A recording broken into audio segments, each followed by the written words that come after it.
नमस्कार, बहुत स्वागत है आप सभी का। मैं हूं आपके साथ नैना यादव और लेकर हाजिर हूं हमारा खास शो जिसका नाम है आक्रमण। बात करेंगे आक्रमण में किस तरह से दुनिया के अलग अलग मोर्चों पे युद्ध की एक अलग तस्वीर नजर आती है। सबसे महत्वपूर्ण बात, रूस और यूक्रेन के बीच में किस तरह से तनाव लगातार जारी है। साल का अंत है लेकिन अभी भी इस युद्ध का अंत कब होगा ये कोई नहीं जानता। हालांकि रूस और यूक्रेन के इस पूरे तनाव को लेकर आज बड़ी एक अहम बैठक ज़ेलेंस्की और डोनाल्ड ट्रंप के बीच में होने वाली है पीस प्लान को लेकर। इस पीस प्लान के बीच में क्या होगा ये देखने वाली बात है। चलिए शुरुआत करते हैं। यूक्रेन में रात के अंधेरे में खतरा और भी ज्यादा बढ़ रहा है। रूस की मिसाइलें और ड्रोन लगातार बरस रहे हैं और जैसे ही सूरज ढलता है शहरों में दहशत का माहौल बन जाता है। पावर ग्रिड, सड़कें, नागरिक इलाकों पर लगातार हमले जारी हैं। हर एयर रेड सायरन, हर धमाका लोगों की नींद उड़ा रहा है। बचाव में जुटी यूक्रेनी सेना भी लगातार जवाब दे रही है, लेकिन ये जंग अब सिर्फ जमीन पर नहीं, ड्रोन तकनीक और हाईटेक हथियारों की भी लड़ाई हर रोज नए खतरे ला रही है। यूक्रेन की रातें अब सिर्फ अंधेरा नहीं बल्कि खतरे और भय का प्रतीक बन चुकी है।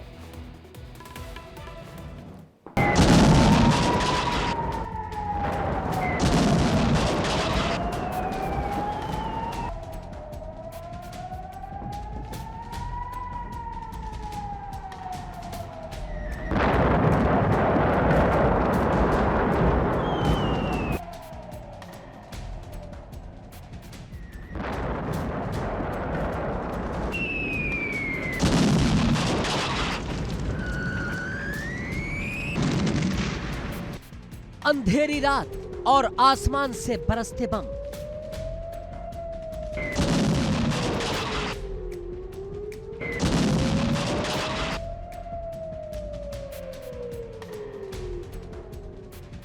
रूस ने यूक्रेन के कई इलाकों को ऐसा उजाला दिया जो रोशनी नहीं, तबाही का संकेत था।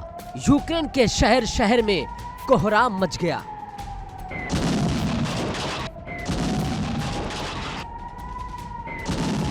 धमाकों की गूंज, टूटता इंफ्रास्ट्रक्चर और हर तरफ डर का साया। 2025 की शुरुआत से अब तक यूक्रेन पर 4500 से ज्यादा हमले हुए। रूसी मिसाइलों और ड्रोन ने पावर ग्रिड, सड़कों, इमारतों और सैन्य ठिकानों को निशाना बनाया।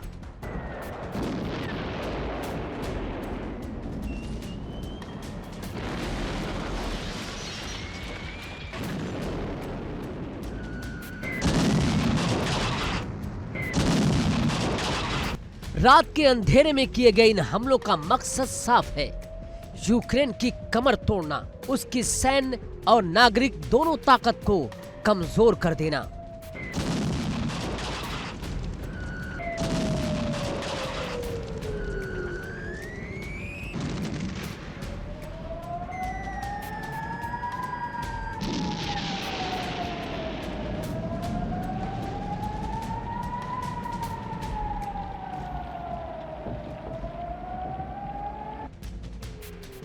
कीव से लेकर खार्किव तक, ओडिशा से लेकर खेरसौन तक, हर तरफ एयर रेड सायरन की आवाज। लोग बंकरों की ओर भागते नजर आ रहे हैं। यूक्रेन को भारी नुकसान हुआ है।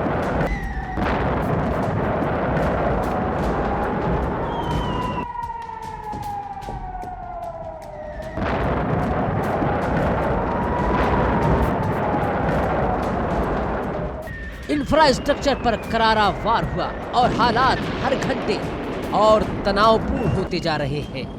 लेकिन फ्रंट लाइन पर तस्वीर अलग है। जहां रूस ने आसमान से हमला किया, वहीं जमीन पर रूसी सैनिकों को भारी झटका झेलना पड़ा।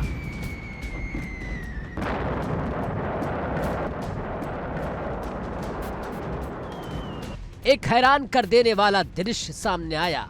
घोड़े पर सवार रूसी सैनिक और ऊपर मंडराता यूक्रेनी ड्रोन। कुछ ही सेकंड में हमला हुआ और इस हमले में रूसी सैनिक की जान चली गई।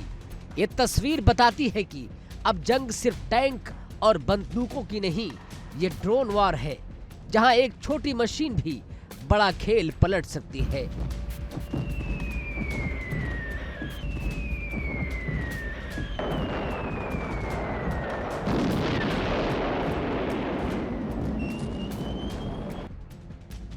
इसी बीच यूक्रेन ने F-16 फाइटर जेट पूरी तरह एक्शन में नजर आए।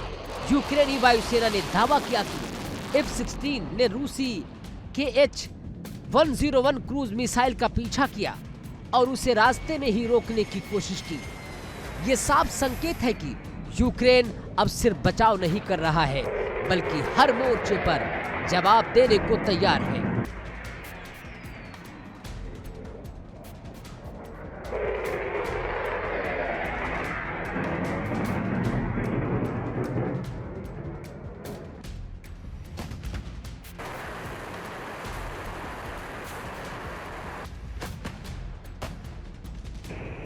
फ्रंट लाइन पर भीषण जंग जारी है। यूक्रेनी ड्रोन ने रूस के कई हमलों को नाकाम करने का दावा किया है, लेकिन खतरा अभी टला नहीं है। खुफिया रिपोर्ट्स के मुताबिक रूस एक बहुत बड़े हमले की तैयारी में है।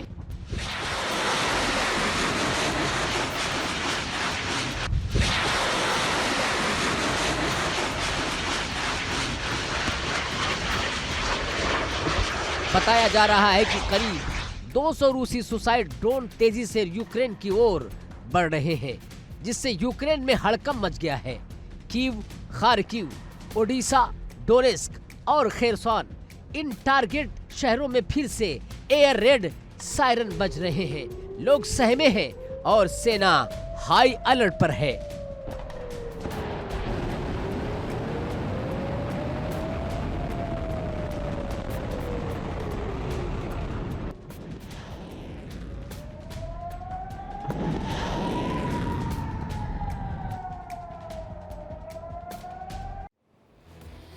तो सवाल बड़ा है, क्या रूस ने नए साल से पहले ही यूक्रेन पर भीषण हमले की पूरी स्क्रिप्ट लिख दी?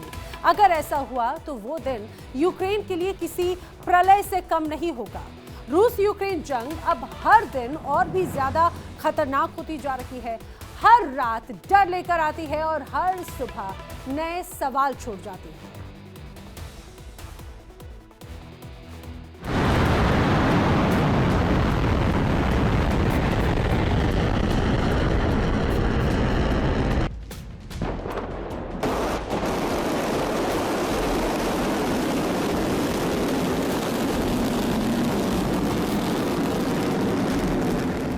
यूक्रेन एक बार फिर आग की लपटों में घिरा देश है।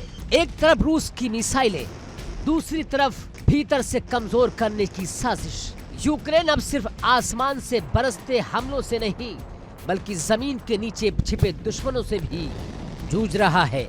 रूस का हमला अब मल्टी लेयर हो चुका है। Missile attack, drone strike, cyber attack और अब जासूसी नेटवर्क।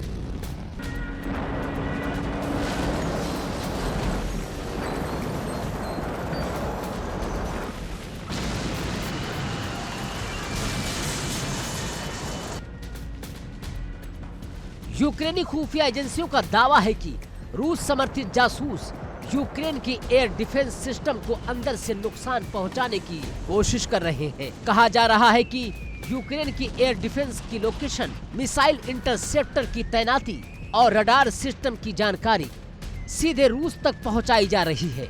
यानी लड़ाई सिर्फ बॉर्डर पर नहीं, कीव के भीतर भी जारी है।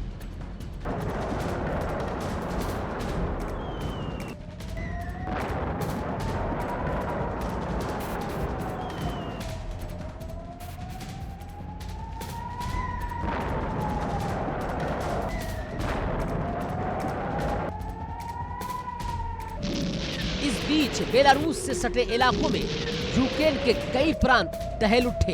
हालांकि बेलारूस सीधे जंग में शामिल नहीं है, लेकिन उसकी जमीन का इस्तेमाल रूस की सैन्य गतिविधियों के लिए लगातार होता रहा है।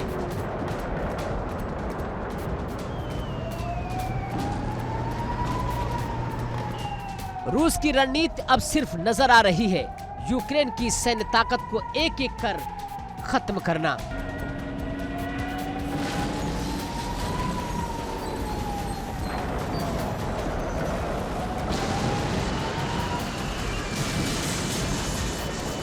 इंफ्रास्ट्रक्चर के बाद अब निशाने पर यूक्रेनी गोदाम है।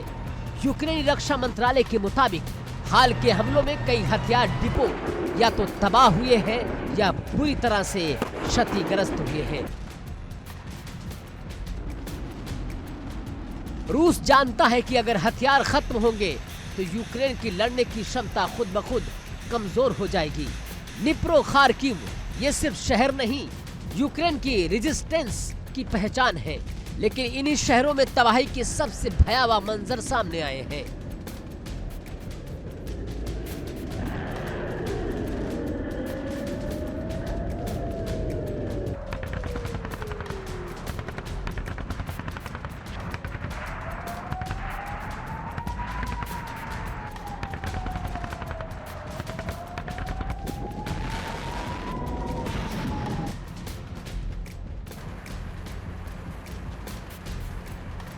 यहाँ निशाने पर सैन्य ठिकाने नहीं थे, बल्कि रिहायशी इलाके, घर, मार्केट और अपार्टमेंट्स हमलों के बाद कई इलाके पूरी तरह उजड़ गए।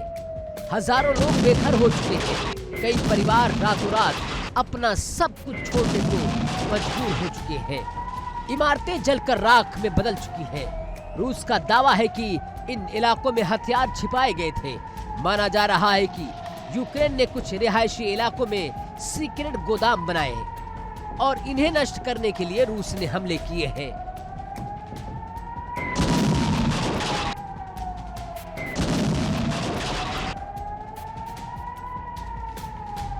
खार्किव को लेकर मॉस्को की बेचैनी बढ़ती जा रही है। लगातार हमलों के बावजूद रूस को वांछित सफलता नहीं मिली है।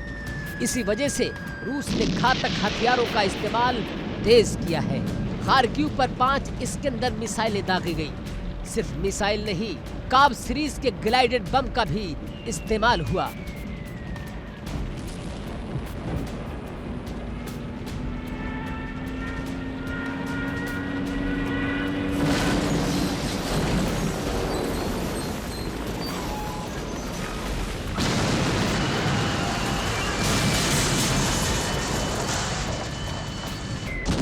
ये बम ऊंचाई से गिराए जाते हैं और सटीक निशाना लगाते हैं। हमलों में ऑटो पार्ट्स मार्केट भी निशाने पर रहा। रूस का तर्क है कि ऐसे बाजारों में ड्यूअल यूज सामान यानी सैन्य इस्तेमाल की चीजें छिपाई जाती हैं।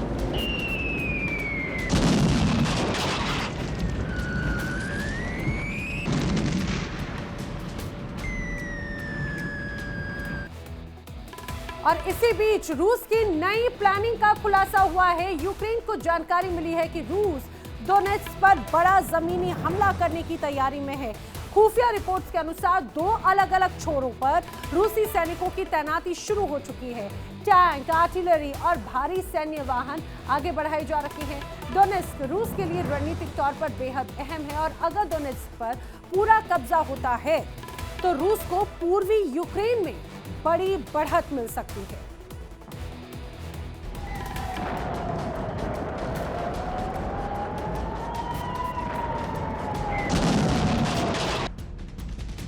लेकिन इन तमाम हमलों के बावजूद यूक्रेनी राष्ट्रपति ज़ेलेंस्की का हौसला पस्त नहीं हुआ है। ज़ेलेंस्की ने रिहायशी इलाकों पर हमले को युद्ध अपराध बताया।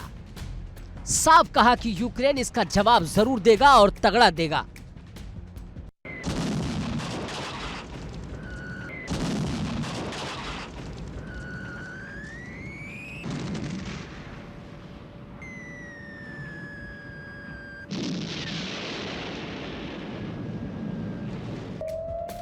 इसी कड़ी में यूक्रेन अब ड्रोन ड्रिल पर तेजी से काम कर रहा है। Long range drone, strike drone, surveillance drone. माना जा रहा है कि यूक्रेन ड्रोन क्षमता बढ़ाकर रूस के भीतर स्ट्रेटेजिक टारगेट्स को निशाना बनाना चाहता है। खबरें ये भी है कि रूस की कुछ और रिफाइनरी और गैस स्टेशन यूक्रेन के टारगेट पर है।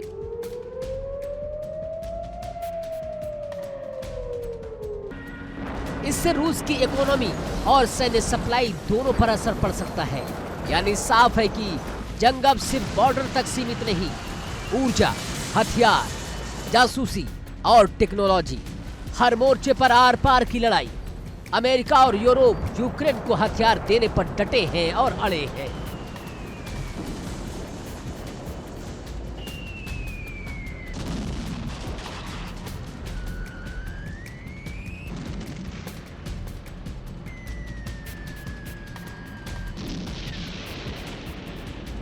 और यही हथियार रूस के लिए सबसे बड़ा सिरदर्द बन चुके हैं।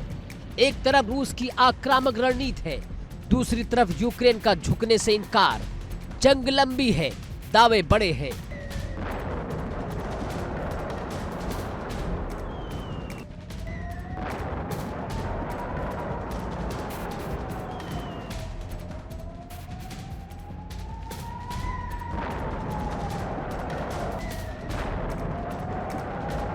और नुकसान हर दिन बढ़ता जा रहा है।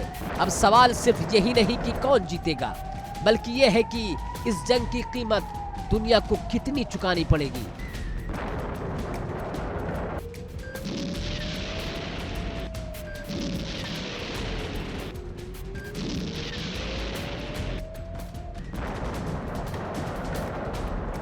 ये जंग अब सिर्फ टैंकों और मिसाइलों की नहीं रही। ये जंग अब बॉर्डर से निकलकर बैंक, तेल, गैस, चिप्स और साइबर दुनिया तक पहुंच चुकी है। यूक्रेन रूस युद्ध अब एक ऐसा भंवर बन गया है जिसका असर सिर्फ कीव या मॉस्को तक सीमित नहीं है, बल्कि पूरी दुनिया इसकी कीमत चुका रही है।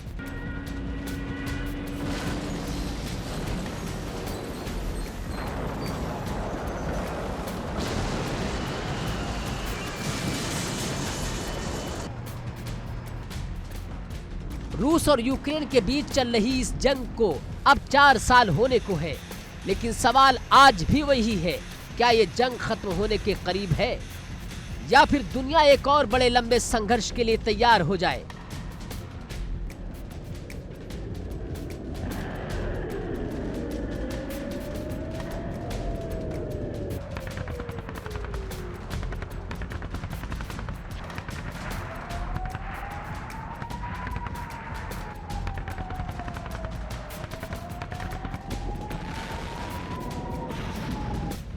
एक तरफ रूस जिसकी रणनीति आक्रामक है, जिसके पास ताकत है, संसाधन है और युद्ध का लंबा अनुभव है, लेकिन दूसरी तरफ यूक्रेन जो झुकने को तैयार नहीं है, जो हर हमले का जवाब दे रहा है और जिसे अमेरिका और यूरोप से लगातार हथियार मिल रहे हैं।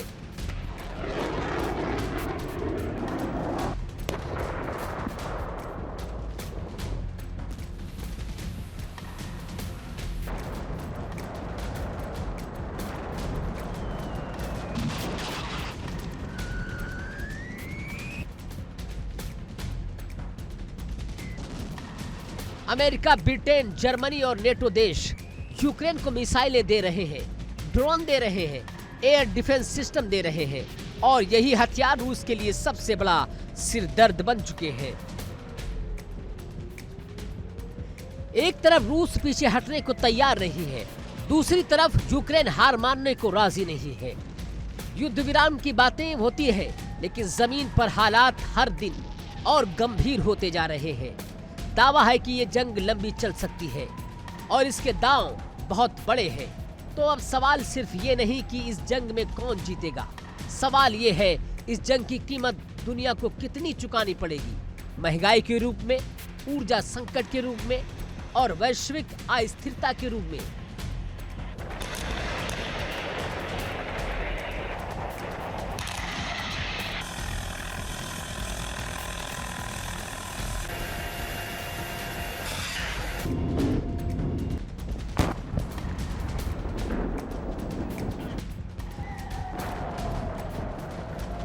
यूक्रेन रूस युद्ध अब सिर्फ 2 देशों की लड़ाई नहीं है, ये एक ऐसी जंग है जिसका असर हर घर, हर देश और हर इंसान तक पहुंच रहा है।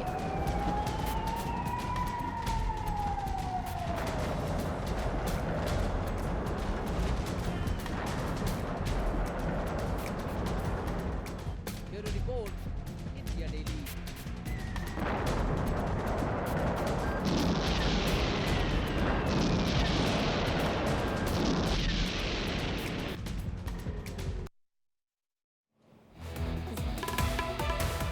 और आक्रमण में अब बारी है इस समय की अगली बड़ी वॉर ब्रेकिंग की बड़ी खबर। रूस यूक्रेन जंग से जुड़ी बड़ी खबर यह है कि रूस की सेना ने यूक्रेन पर बड़ा हमला किया है। बड़ी वॉर ब्रेकिंग।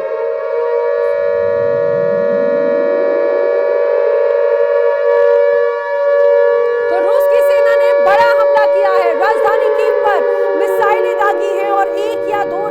बल्कि 500 से ज्यादा ड्रोन अटैक किए गए हैं, 40 मिसाइलों से हमला किया गया। और समझिए ये अब तक की सबसे बड़ी अटैक हिस्ट्री में माना जाता है और यही वजह है कि ज़ेलेंस्की ने पुतिन को मैन ऑफ वॉर कहा।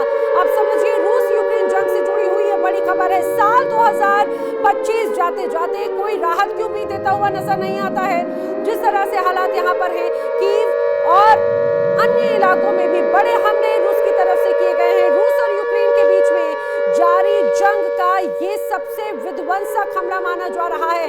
500 से ज्यादा ड्रोन अटैक, 40 से ज्यादा मिसाइलों से हमले और कई लोगों पर सीधे सीधे टारगेट। और सबसे महत्वपूर्ण बात यह कि रूस की सेना ने यूक्रेन की सेना को नहीं बल्कि आम रिहायशी इलाकों पर टारगेट किया और इसी वजह से ये माना जा रहा है अब तक का सबसे बड़ा हमला।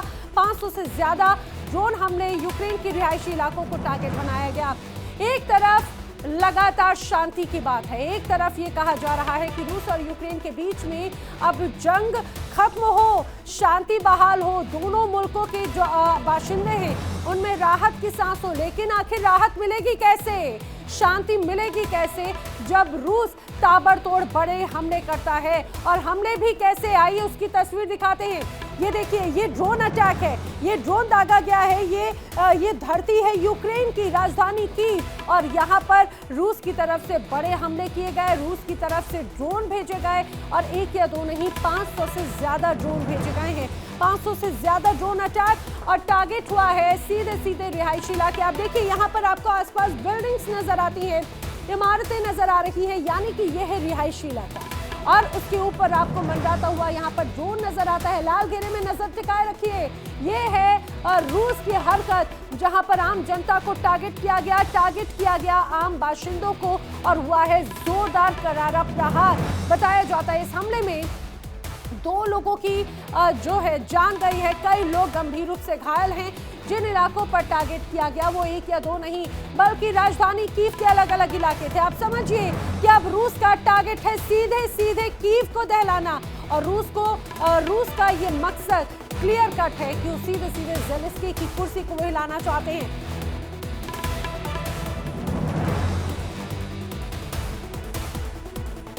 और जिस रूप में बड़ा विध्वंस नजर आता है, ये देखिए ये किस तरह से एक और तस्वीर सामने आई है। यहाँ पर भी ड्रोन और मिसाइल अटैक हुआ है।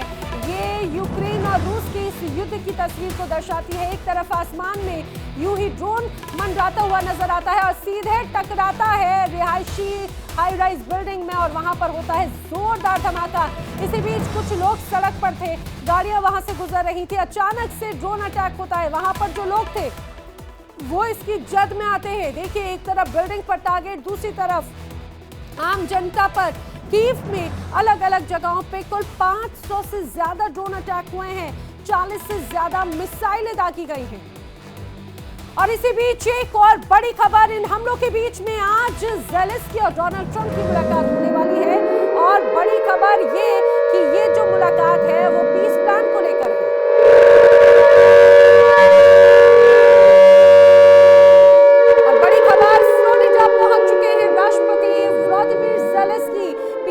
पर चर्चा करेंगे दोनों नेता, उसकी तस्वीर आपके सामने है। देखिए यहाँ पर ज़ेलेंस्की पहुंचे हैं कनाडा की धरती पर, फ्लोरिडा में यहाँ पर पहुंचे हैं और इसी जगह पर होने वाली है मुलाकात डोनाल्ड ट्रंप और ज़ेलेंस्की के बीच में। आखिर इस मुलाकात का एजेंडा क्या होगा? इस मुलाकात का एजेंडा है रूस और यूक्रेन के बीच में जारी जंग पर शांति वार्ता, 20 सूत्री मांगे, 20 सूत्री सुझाव और उन 20 सूत्री बिंदुओं के साथ में माना जा रहा है कि चर्चा की जाएगी कि रूस और यूक्रेन के बीच में शांति कैसे स्थापित की जाए। अब ज़ेलेंस्की तो मुलाकात करेंगे डोनाल्ड ट्रंप के साथ में, लेकिन क्या पुतिन इस मुलाकात पर मोहर लगाएंगे?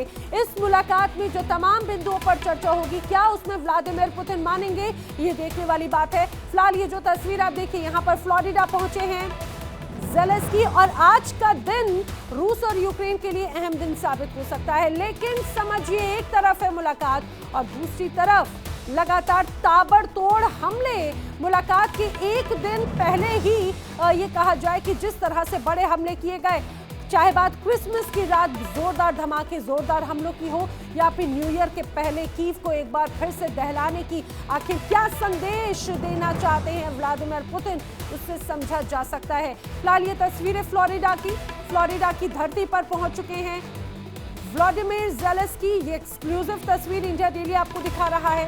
अभी जैसे ही वहां पर पहुंचे उसकी तस्वीर आना शुरू हुई। ये मुलाकात कई मायनों में महत्वपूर्ण है। सबसे बड़ा सवाल तो ये कि क्या नया साल 2026 नई आशा की किरण लेकर आ रहा है इस पूरे वॉर के अंत को लेकर। क्या वहां की जनता के लिए एक राहत की खबर होगी? ये मुलाकात बहुत महत्वपूर्ण रहने वाली है।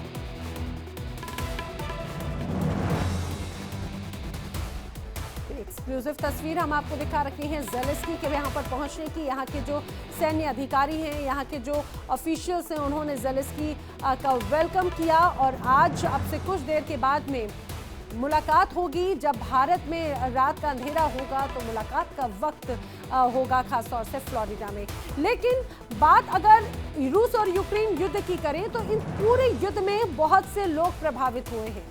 बहुत से लोगों के साथ साथ अर्थव्यवस्था यहाँ पर लगातार कराह रही है। रूस और यूक्रेन के बीच में जारी जंग उस मोड़ पर आकर खड़ी है जहाँ पर गोलियों की आवाज से ज्यादा अर्थव्यवस्था के टूटने की चरमराहट सुनाई देती है। कुछ ही हफ्तों में इस जंग को पूरे 4 साल हो जाएंगे। 4 साल, हजारों सैनिकों की कब्रें, हजारों मासूम नागरिकों की जान और अरबों डॉलर का इंफ्रास्ट्रक्चर मलबे में तब्दील हो चुका है। ये जंग सिर्फ मैदान में नहीं लड़ी गई, ये जंग रूस की अर्थव्यवस्था की नसों में भी लड़ी गई और अब उसका असर खुलकर सामने आने लगा है।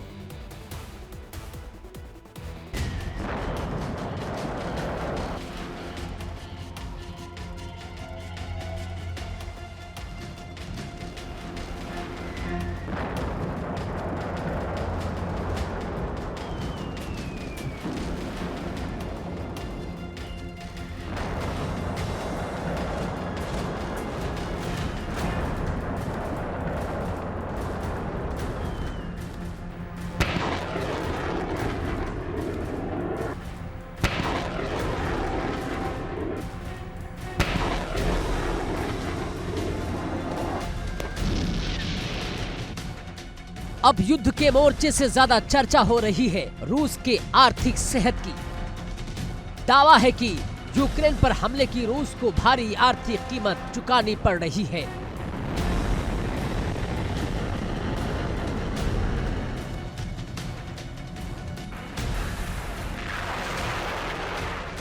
यहाँ तक कहा जा रहा है कि अगर जंग आज ही खत्म हो जाए तो भी रूस को इससे उबरने में कई साल लग जाएंगे। यानी युद्ध भले रुक जाए लेकिन उसकी चोट लंबे वक्त तक रूस को खून बहाने पर मजबूर करेगी।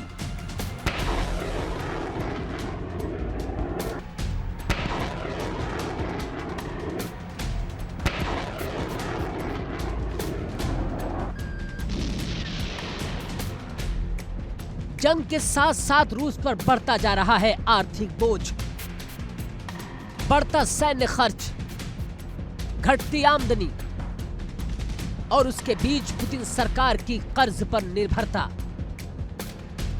रूसी सरकार ने बॉन्ड बेचकर करीब 108.9 अरब रूबल का नया कर्ज लिया और इसके साथ ही 2025 में अब तक कुल कर्ज का आंकड़ा 7.9 ट्रिलियन रूबल तक पहुंच चुका है। यानी रूस अब जंग को अपने खून से नहीं बल्कि उधार के पैसे से लड़ रहा है। आज हालात ये है कि रूस के पास कर्ज लेने के लिए बॉन्ड बेचने के अलावा कोई ठोस विकल्प नहीं बचा है। देश का रेनी डे रिजर्व यानी आपातकालीन बचत, उसका आधे से ज्यादा हिस्सा खत्म हो चुका है। जिस रिजर्व को मुश्किल वक्त के लिए सजो कर रखा गया था वो जंग की आग में धीरे धीरे जल चुका है।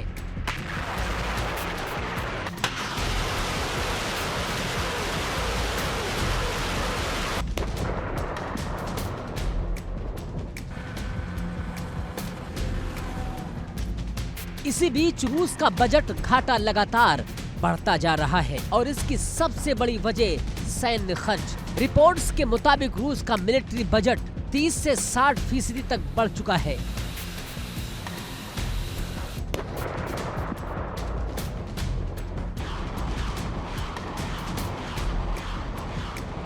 यानी एक तरफ मिसाइल, टैंक और ड्रोन तो दूसरी तरफ खाली होता खजाना। जंग जितनी लंबी होती जा रही है, रूस का बजट उतना ही लाल निशान में जाता जा रहा है। रूस की अर्थव्यवस्था की रीढ़ माने जाने वाले तेल और गैस फैक्टर पर भी गहरा असर पड़ा है।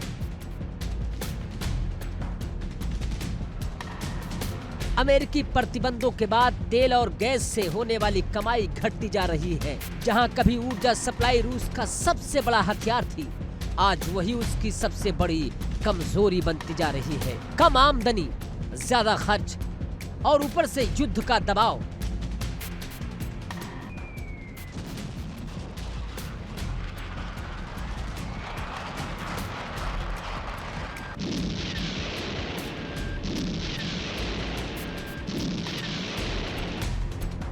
विशेषज्ञों का मानना है कि आने वाले साल रूस के लिए और ज्यादा मुश्किल भरे होंगे। तेल की कीमतों में उतार चढ़ाव, रूबल का धरातल पर जाना, आर्थिक ग्रोथ का अनुमान से कम रहना और लगातार बढ़ता सैन्य खर्च, ये सारे फैक्टर मिलकर रूस की परेशानियों को और गहरा सकते हैं।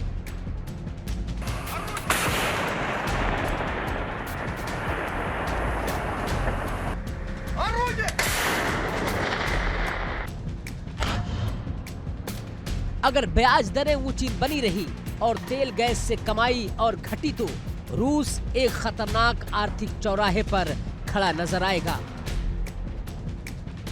जहां से 3 ही रास्ते निकलते हैं।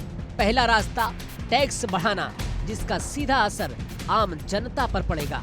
दूसरा रास्ता जरूरी खर्चों में कटौती, जिससे सामाजिक योजनाएं और विकास प्रभावित होगा। और तीसरा रास्ता और ज्यादा कर्ज, यानी भविष्य को और गिरवी रखना। तीनों रास्ते अपने आप में राजनीतिक और आर्थिक तूफान लेकर आते हैं।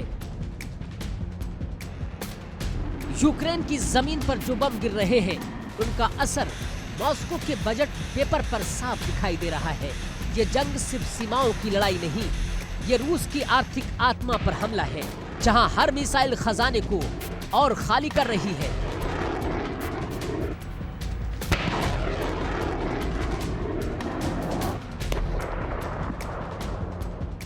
दावा है कि ये जंग पुतिन की सियासी करियर की सबसे बड़ी परीक्षा बन चुकी है। मैदान में जीत, लेकिन अर्थव्यवस्था में हार। और इतिहास गवाह है, जब युद्ध लंबा होता है तो सबसे पहले अर्थव्यवस्था टूटती है। तो सवाल अब सिर्फ ये नहीं कि रूस जंग जीत पाएगा या नहीं, सवाल ये है, क्या रूस इस जंग की कीमत अर्थव्यवस्था से चुका पाएगा।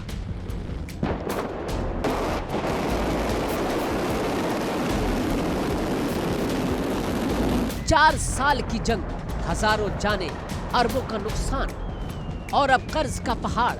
यूक्रेन युद्ध अब सिर्फ एक सैन्य जंग नहीं, यह रूस के भविष्य की सबसे बड़ी लड़ाई बन चुकी है। और इस लड़ाई में हार जीत का फैसला गोली नहीं, अर्थव्यवस्था करेगी।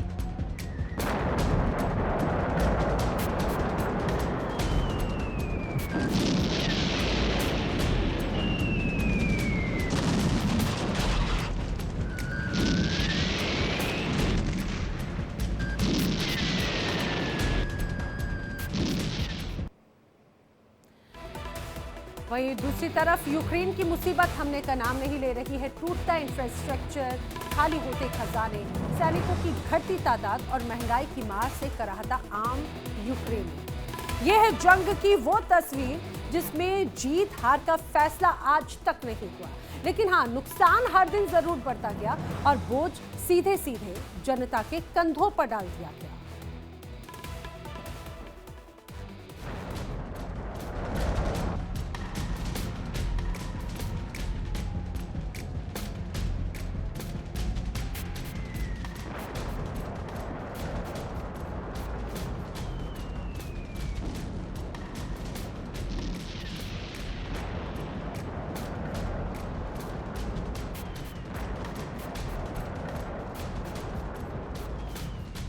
चार साल, जी हाँ, जंग के करीब 4 साल होने को हैं। 4 साल से यूक्रेन गोलियों, गोले और गारंटी के भरोसे जिंदा है। 4 साल से राष्ट्रपति ज़ेलेंस्की कभी नेटो के दरवाजे पर तो कभी वाशिंगटन की चौखट पर हाथ फैलाए खड़े दिखते हैं। कभी हथियारों की गुहार तो कभी पैसों की मांग, कभी रूस पर दबाव बनाने की अपील तो कभी सीधे सीधे मदद की भीख। लेकिन सवाल यही है, क्या जितनी उम्मीद ज़ेलेंस्की ने लगाई थी उतनी मदद उन्हें मिली?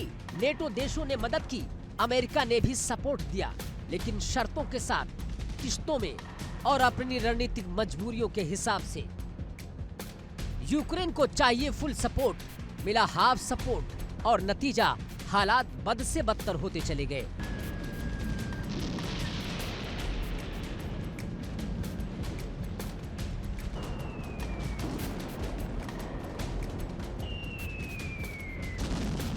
जंग ने यूक्रेन की अर्थव्यवस्था की कमर तोड़ दी है। फैक्ट्रियां बंद, सप्लाई चेन ध्वस्त, बिजली, पानी, सड़कें सब जख्मी हैं।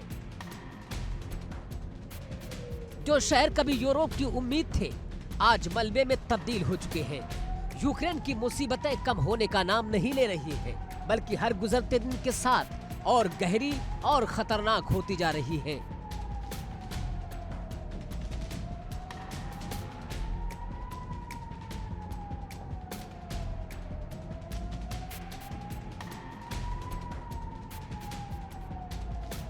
टूटता इंफ्रास्ट्रक्चर, ढहती इमारतें, उजड़ते शहर, खाली होते अस्पताल और अंधेरों में डूबता पूरा शहर,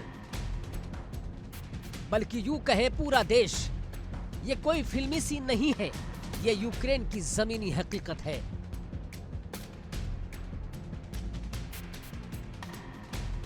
चार साल, जी हां, जंग के 4 साल पूरे होने को हैं।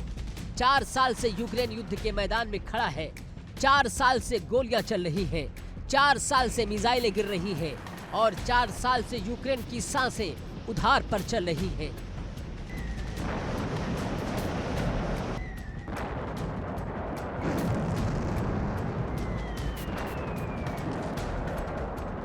लेकिन इन 4 सालों में अगर किसी चीज की सबसे ज्यादा कीमत चुकाई गई तो वो है आम यूक्रेनी जनता। जंग ने यूक्रेन की रग रग को खोखला कर दिया है। सड़कें खंडहर में तब्दील हो चुकी हैं, रेल नेटवर्क ठप हो चुके हैं, बिजली घर निशाने पर है, पानी की सप्लाई बाधित। देश का वो इंफ्रास्ट्रक्चर जिसे खड़ा करने में दशकों लगे थे, आज मलबे में तब्दील हो चुका है।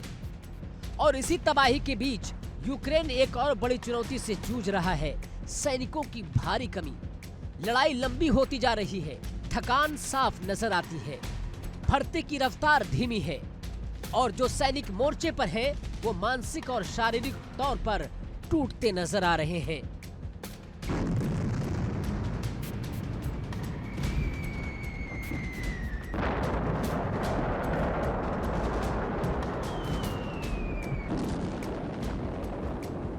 एक तरफ रूस की ताकतवर मशीनरी, दूसरी तरफ सीमित संसाधनों में लड़ता यूक्रेन। ये जंग अब सिर्फ हथियारों की नहीं रही, ये जंग अब धैर्य, हिम्मत और संसाधनों की हो गई है। और संसाधन यूक्रेन के पास तेजी से खत्म हो रहे हैं।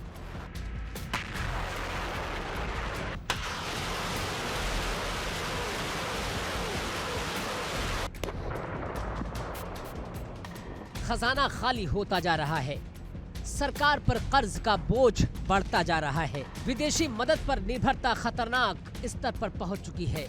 यूक्रेन की अर्थव्यवस्था इस जंग में सबसे बड़ा शिकार बनी है। फैक्ट्रियां बंद पड़ी हैं, निवेश भाग चुका है, रोजगार के अवसर खत्म हो चुके हैं, महंगाई आसमान छू रही है, रोजमर्रा की चीजें आम आदमी के पहुंच से बाहर होती जा रही है। रोटी, दवा और ईंधन सब कुछ महंगा, लेकिन आमदनी लगभग शून्य।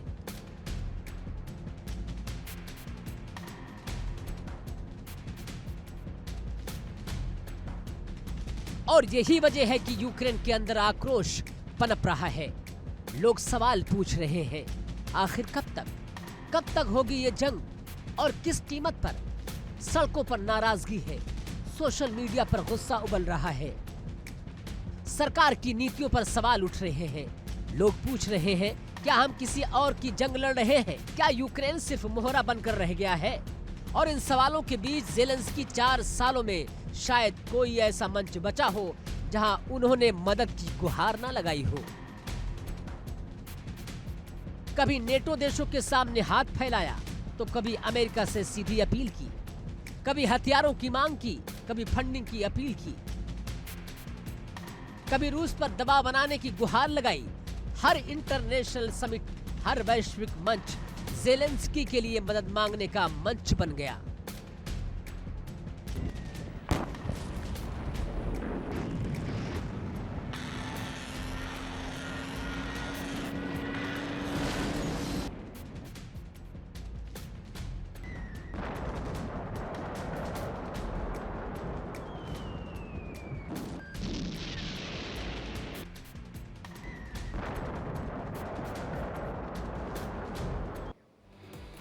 और नाटो देशों ने मदद की, इसमें कोई शक नहीं। अमेरिका ने अरबों डॉलर की सहायता दी, यूरोप ने हथियार भेजे, लेकिन सवाल यही, क्या ये जो मदद दी गई वो पर्याप्त थी? ज़ेलेंस्की को जितनी उम्मीद थी उतनी मदद नहीं मिली, ऐसा दावा किया जाता है। मदद आई लेकिन देर से आई, मदद आई लेकिन शर्तों के साथ मदद आई, लेकिन अपनी अपनी राजनीति के हिसाब से मदद आई। अमेरिका अपनी घरेलू सियासत में उलझा रहा, यूरोप अपने आर्थिक संकट से जूझता रहा और यूक्रेन फ्रंट लाइन पर अकेला लड़ता रहा।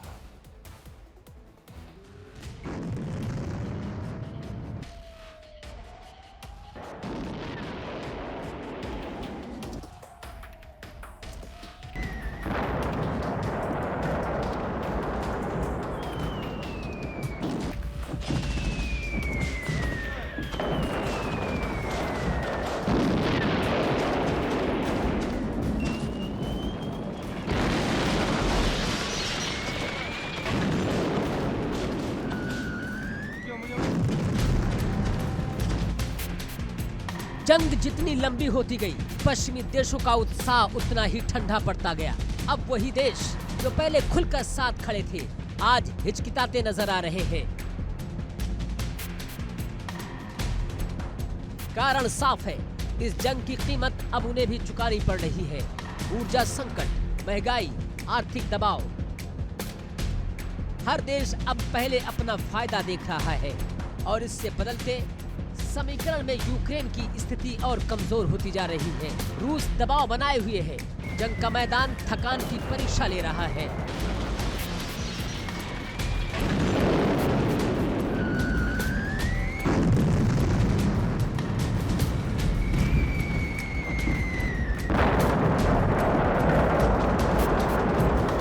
अंदरूनी असंतोष बढ़ता जा रहा है। ज़ेलेंस्की के सामने दोहरी चुनौती है, एक तरफ युद्ध जीतने का दबाव, दूसरी तरफ जनता को संभालने की मजबूरी। लेकिन जब जेब खाली हो, संसाधन सीमित हो और भरोसा डगमगा रहा हो तो फैसले और भी मुश्किल हो जाते हैं।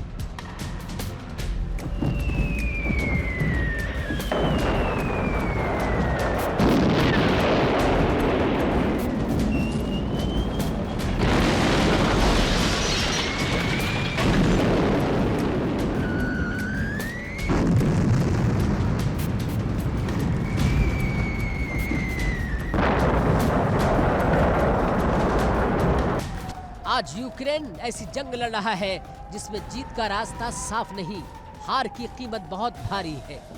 ना कोई स्पष्ट एंड गेम है, ना कोई टाइमलाइन।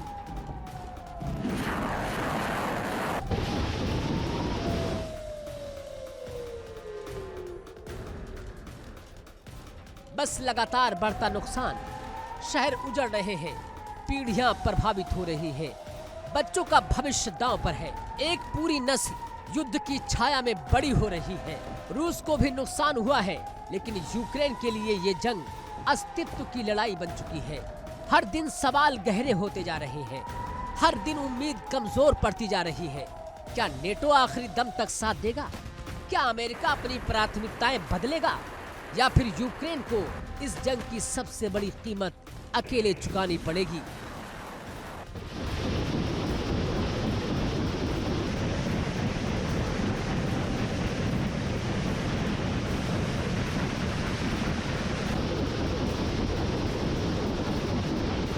आज यूक्रेन एक ऐसे मोड़ पर खड़ा है जहां हर रास्ता मुश्किल है, जहां हर फैसला भारी है। जंग जारी है, लेकिन देश की सहनशक्ति टूटती जा रही है। 4 साल की जंग, अनगिनत कुर्बानियां, बेतहाशा तबाही, हार और जीत का फैसला अभी हुआ नहीं है, लेकिन नुकसान साफ दिख रहा है।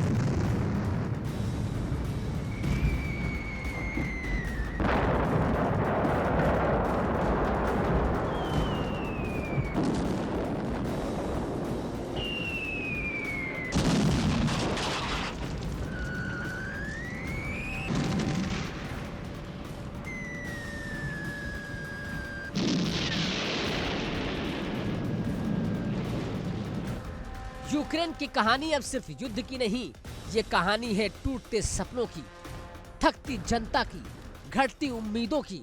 देखना ये है अगला वार किस पर पड़ेगा, रूस पर या खुद यूक्रेन की सहन शक्ति पर।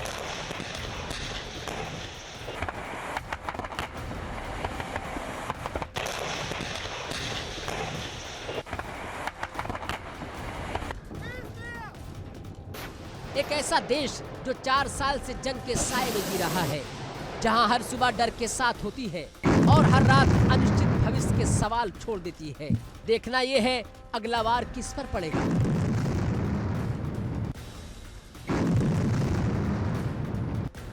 रूस पर या फिर खुद यूक्रेन की सहन शक्ति पर। लेकिन इससे बड़ा भी सवाल ये है, आखिर कब तक यूक्रेन इस जंग की मार झेलता रहेगा? कब तक रूस की बमबारी के सामने खुद को लाचार महसूस करता रहेगा?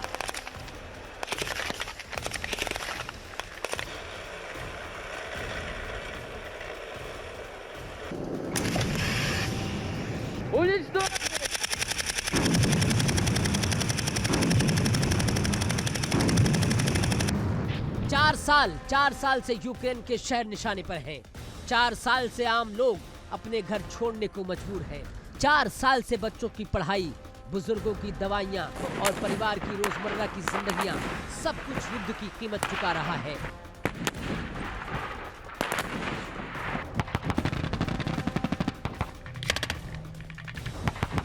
यूक्रेन की अर्थव्यवस्था इस जंग में सबसे कमजोर कड़ी बन चुकी है। फैक्ट्रियां बंद हैं, व्यापार ठप है, निवेश गायब है। सरकार विदेशी मदद के भरोसे खड़ी है और जनता महंगाई के बोझ तले दबी हुई है। रोजमर्रा की जरूरतें महंगी, लेकिन आमदनी घटती जा रही है। तेल और गैस से कमाई अब पहले जैसी नहीं रही। निवेश सीमित हो चुके हैं। तकनीक और सप्लाई चेन पर असर पड़ा है। युद्ध मशीन चलती रहे, इसके लिए रूस को भी अपनी अर्थव्यवस्था पर भारी कीमत चुकानी पड़ रही है। यानी ये जंग सिर्फ यूक्रेन को नहीं, रूस को भी अंदर से खोखला कर रही है।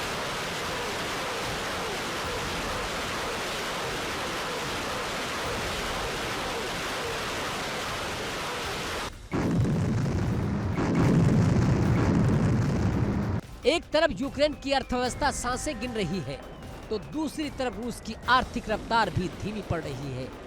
लेकिन फर्क इतना है, रूस के पास झेलने की क्षमता ज्यादा है, यूक्रेन के पास वक्त बहुत कम है। यूक्रेन के लिए हर दिन भारी पड़ता जा रहा है। हर हमला, हर बमबारी, हर मिसाइल सिर्फ इमारतें नहीं तोड़ती, बल्कि जनता का मनोबल भी तोड़ती है।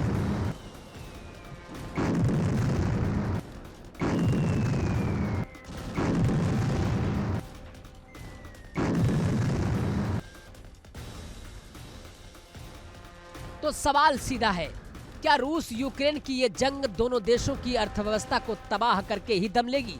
क्या ये लड़ाई तब रुकेगी जब दोनों तरफ कुछ बचा ही नहीं होगा, या फिर किसी मोड़ पर कूटनीति, दबाव और समझौता इस जंग को रोक पाएगा? फिलहाल तस्वीर साफ नहीं है, लेकिन इतना तय है, हर गुजरता दिन दोनों देशों के लिए नुकसान का दिन है। यूक्रेन की कहानी अब सिर्फ युद्ध की नहीं, ये कहानी है सहन शक्ति की आखिरी परीक्षा की। Саранск, я бродяга, осколок 76 принял.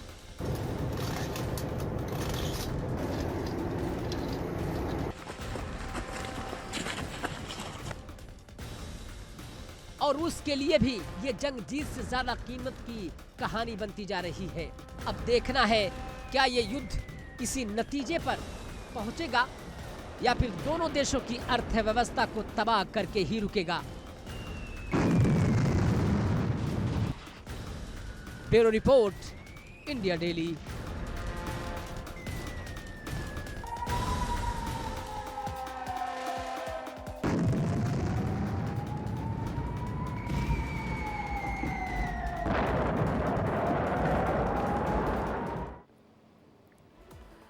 और अब बारी है आज के सवाल की। आज का सवाल है, डेनमार्क किस महाद्वीप में है? आपके सामने दो ऑप्शन है, पहला एशिया, दूसरा यूरोप। इन दोनों में से क्या है सही जवाब? टीवी स्क्रीन पर दिखाए जा रहे नंबर पर व्हाट्सएप के जरिए आप अपना जवाब हमें भेज सकते हैं। सही जवाब देने वाले लकी विजेता को मिलेगा शानदार इनाम। और अब बारी है कल पूछे गए सवाल का जवाब देने वाले विजेता का नाम जानने की। कल पूछे गए सवाल के विजेता हैं विनय शर्मा, जो कि गाजियाबाद यूपी के रहने वाले हैं। विनय शर्मा जी, आपको इंडिया डेली टीम की तरफ से बहुत शुभकामनाएं। और यहाँ पर वक्त एक ब्रेक का। इंडिया डेली अब आपके स्मार्ट टीवी पर भी मौजूद है। इंडिया डेली 24/7 अब आप लाइव देख सकते हैं इन सभी प्लेटफॉर्म्स पर।